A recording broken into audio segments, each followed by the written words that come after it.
Hi, I'm Molly Smith. I'm one of the producers of the upcoming film The Good Lie, starring Reese Witherspoon. I hope you will all come out and enjoy this film at a Cinemark theater near you.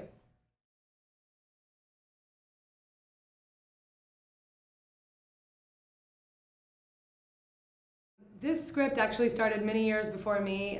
It's been around for about 8 years. I believe it started with a producer named Bobby Newmeyer, who was a great producer in Hollywood, produced movies like Tears of the Sun. And he and his wife were very close to a lot of the Lost Boys as they came over as refugees in the late 90s, early 2000s. And he set out to start developing this story with a screenwriter named Margaret Nagle. And I got the script about 3 years ago. It fell in my lap actually as a writing sample for the writer. And I just immediately fell in love with it. I thought her story, was so beautifully written, but I also had a very personal connection to the story of the Lost Boys. In about 2000, 2001, I actually met a few of the guys who came over and were relocated to Memphis, Tennessee, where I was from. And my sister actually introduced us to one guy in particular named Joseph Atem, who has since become a real family member, an adopted brother to us. And my parents really took him under their wing and helped him through school. And he has now gotten his master's and PhD, and wonderful guy. He's an engineer and living in Memphis, Tennessee. And so I was very familiar with the story, and it just really touched me the way Margaret, really shared their story and talked about what it would feel like to be a refugee coming over to America and living in a foreign land.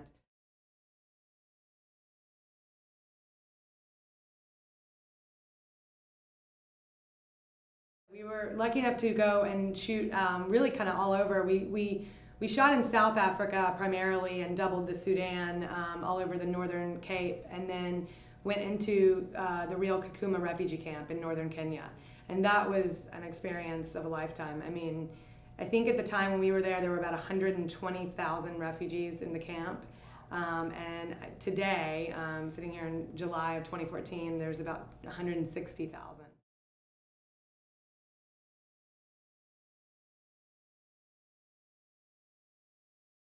Well, when the relocation program had just started in, I believe it was started in '99, and actually it was a lot of the church groups in America that really stepped up to sponsor the refugees in this program.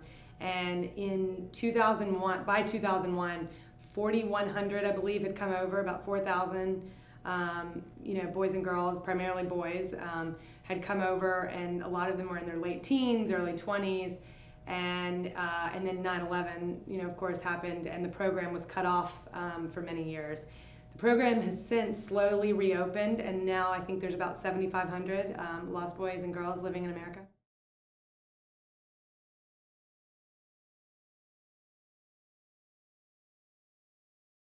Absolutely. I think this story, first of all, their story sadly was born out of a religious war in the Sudan in the late 80s, in their second civil war.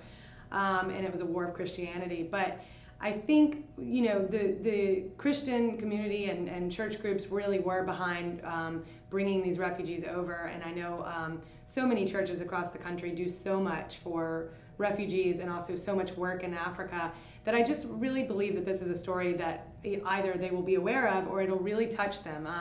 We worked very hard to tell their story in a very honest and true way, and I think ultimately, for me, one of the reasons I loved this script so much is that it's really, at the end of the day, a story about family and love and sacrifice. And I think those are themes that certainly, should resonate with, the faith-based crowd, and certainly themes that I think people will connect with.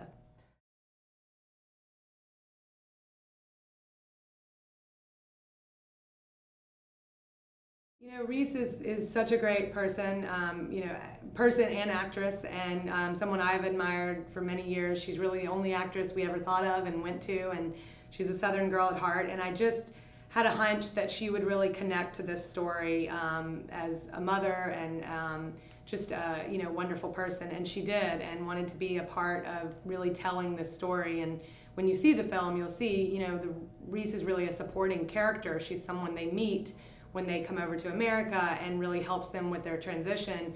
And of course, in turn, she's really changed by the experience of knowing these boys and learning what they went through. And she's a wonderful actress, and you know, in the film, the boys are real refugees, and you know, obviously non-actors. And for an actress to take on that challenge, she was fantastic.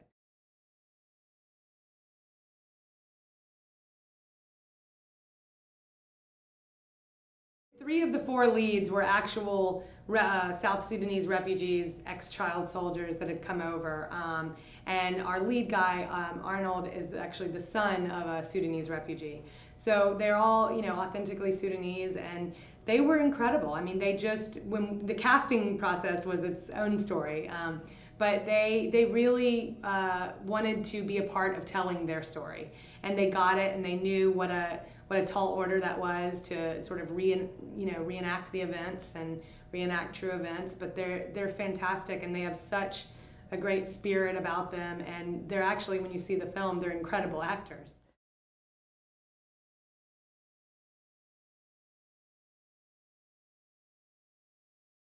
They had all come over as teenagers, so they had all been over about, I guess, about 10 years, 10 to 12 years. So they were very acclimated. You know, they live in Minneapolis, New York, Toronto. So they're very acclimated now, but you know, really remembered what it was like those first few months coming over and experiencing all of the things that America has to offer, and our culture, and just grocery stores, and a lot of the simplicities of life that we take for granted were so new to them. And so they shared those stories with us, as many of the Lost Boys, you know, who helped Margaret when she was researching the script did as well. And you know, they really were kind of fish out of water in America, and experiencing things and having to learn things on their own.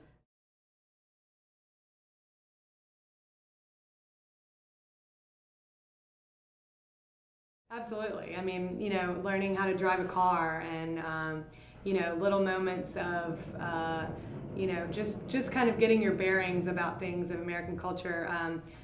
You know, crossing the street, following stoplights, just a lot of things, slang language, and you know, and they were all, you know, all the refugees were sent to, you know, actually a lot of them were sent to the South.